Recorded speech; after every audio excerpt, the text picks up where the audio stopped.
त्यो बाटो लास्टै कन्फ्युज भएको अवस्था हाल यस्तोहरूले गर्दा धेरै पक्लाक पुग्लुक बाइकमा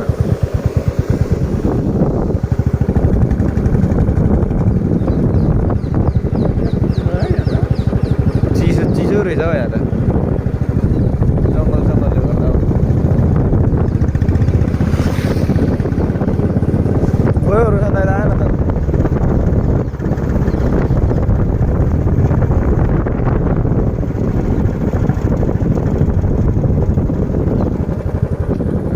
यो बाटो पनि हो कि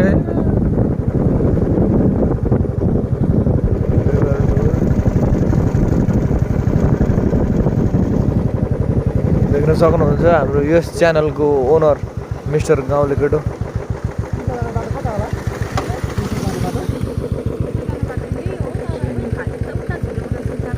ल आज बाटो मिस्टेक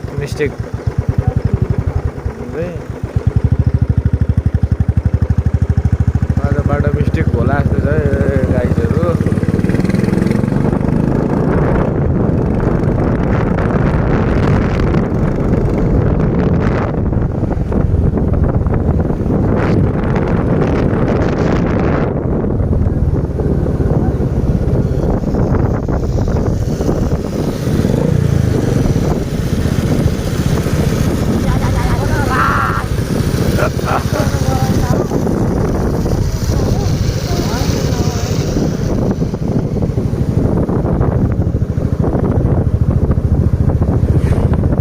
यात्रा क्रमशः अगाडि बढिरहेछ तर बाटो अलिक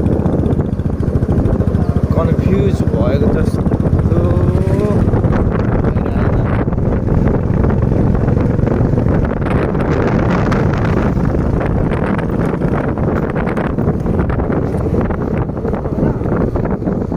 अरे यो बाटो त म बल्ल हिँडेको मलाई थाहा हो यो बाटो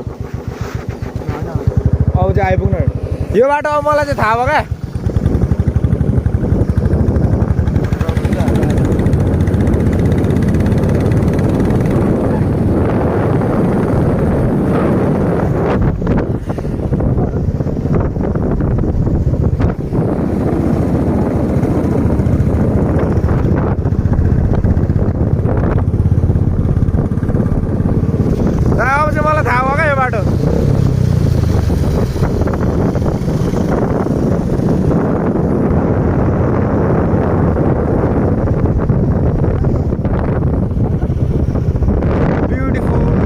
फुटबल ग्राउन्ड भन्न मिलेन अलिक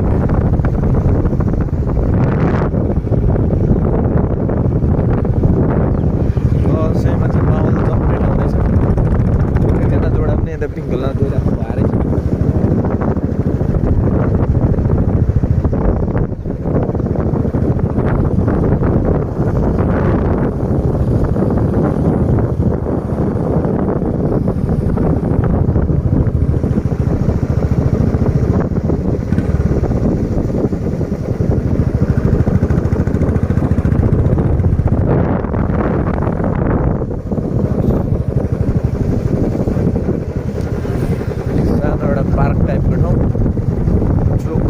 भएर थाहा भएन स्कुल एरिया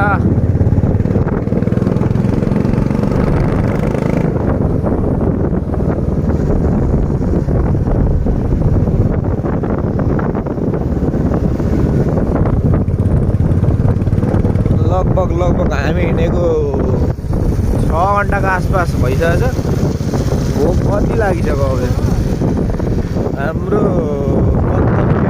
एकदमै नजिक आइपुगेको जस्तो सङ्केत गर्दै हुन्छ हाम्रो यस च्यानलको ओनर मिस्टर गाउँले केटोले हेरौँ अब कति टाढो छ एकदमै राम्रो दृश्य देख्न सक्नुहुन्छ तपाईँहरू मलाई योबाट थाहा भयो के यार अब यहाँबाट ज्यादा पनि पुगिन्छ क्या अब यो बाटो त तल रोडै निस्किन्छ होइन अब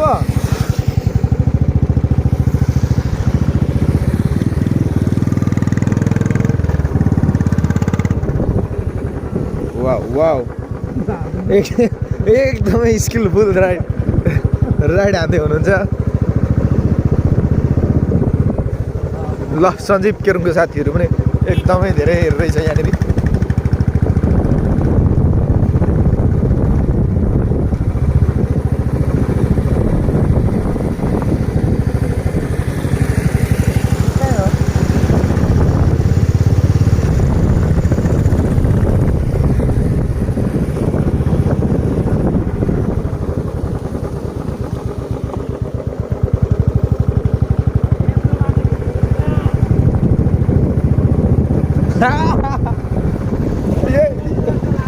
यही बाटो हो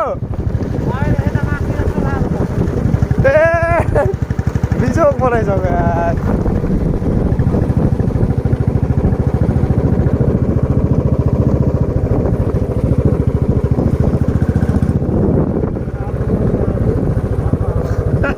फेरि बाटो आयो त नि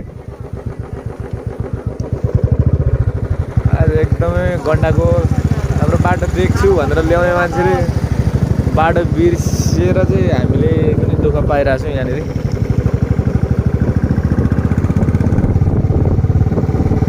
एकदम धान काटेर रमणीय दृश्य बारी देख्न सक्नुहुन्छ।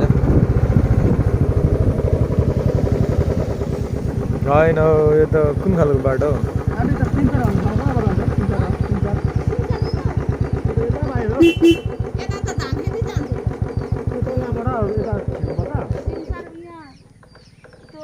झोलङ्गे पुल देखिन्छ नि सिधै त्यहाँबाट त्यो झोलङ्गे पुलबाट यही बाटो त उयो छोड यो हाइवे जानु कि बाटो दिन त्यो झोलङ्गे पुल देख्छ त्यो झोलङ्गे पुलबाट पस्नु त्यो त कोही नै यो त बोला बोला बाटो यो भएन अन्त मलाई त होइन जस्तो लागेको थियो क्या। यो हाइवे जानु नि त्यो बाटोमा हेर्नु झोलङ्गे पुल देख्छ त्यहाँबाट पस्नु यतापट्टि लाग्छ झोलङ्गे पुल पनि बाटो दिन देखिन्छ झोलङ्गे पुल यो हाइवे अलिकति तल हो। अब यहाँ अलिकति तल जानु ए हुन्छ हुन्छ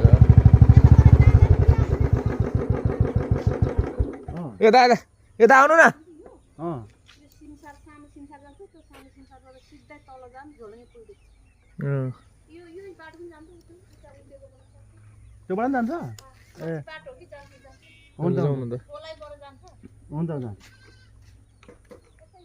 यसरी घरि घरि छैन यताबाट जानु छिटो पुग्छ हाइवे हाइवे यताबाट पछि जान्छ बाटोले अलमल गरे।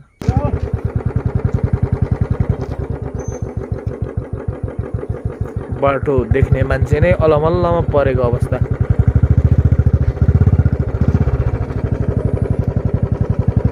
फेरि हामी अघि बढेको बाटोलाई त्याग गर्दै फेरि पुनः अघि आएकै बाटो फर्किने क्रम जारी छ।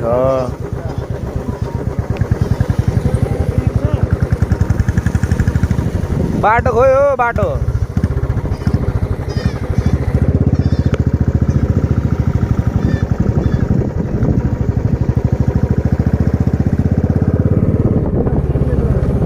हिँडे हिँडे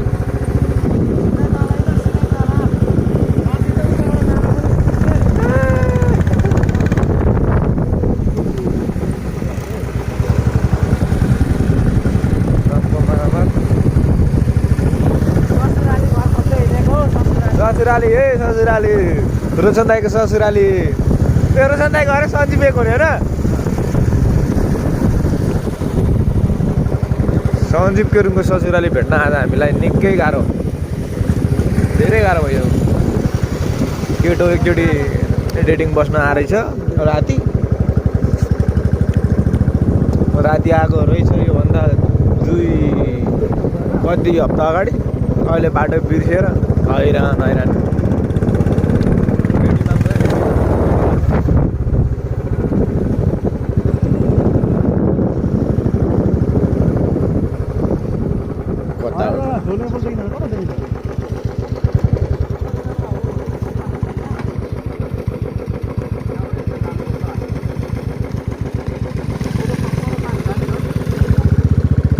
अलमलमा परेको 5 घन्टा जति भइसक्यो आज। ससुराली यही बाटो हो पक्कै यही बाटो हो भन्ने चाहिँ ट्याक्कै पत्ता लागेन।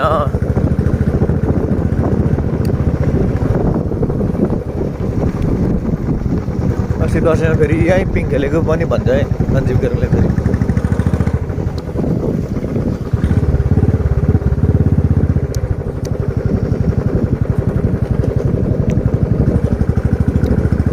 निरन्तर हामी हाइवेको बाटो यात्रा गरेको थियौँ भने आज लगभग हामी चितवन आसपास पुग्थ्यौँ होला मेरो अनुमानमा।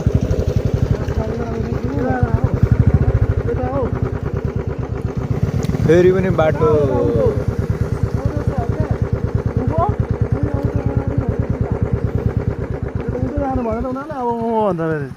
बाटो फेरि अलमल्ल उँधो होइन उँधो होइन कि उँभो भनौ उँभो त कहाँ माथि पुग्यो भने उँभो त अघि हामी गएको ठाउँतिर हो त हौ। ओह्रालो ओह्रालो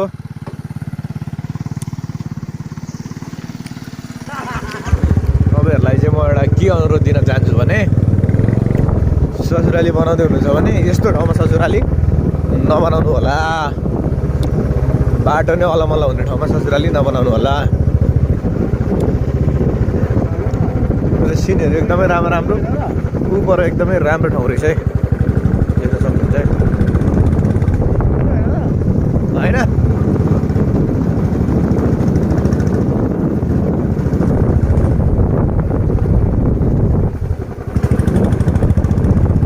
हो कि बा जाली लाग्यो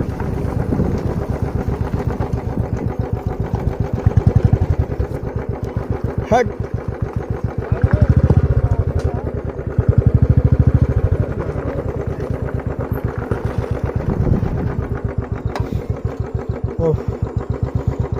मान्छे जलाएको के गयो यस्तो गना क्या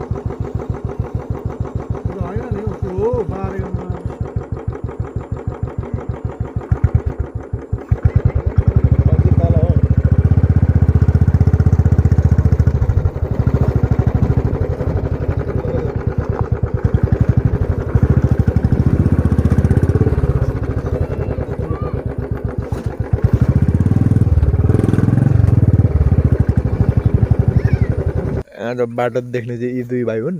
यी दुई भाइले चाहिँ आज निकै लामो यात्रा गरिसकेको छ। लगभग हामी बाटैबाट आएको मेन बाटो आएको हो कि पुगिन्छ। बिहानको 7 बजी नै अहिले लगभग कति बज्यो लगभग 4 नै बज्न आँटिसक्यो होला। निकै हिँडिसकेको छ। बाटो बिर्सेर हैरान हुने उयो त छँदै थियो। के भएर मधुर आयो त? के भएर यस्तो मधुर आयो कि जुम भएको छ? चोक तान्छ त्यत्रोमा हाल्नु चोक छैन चोक तानिरहेको छ बन्द गर तेलो गर्नु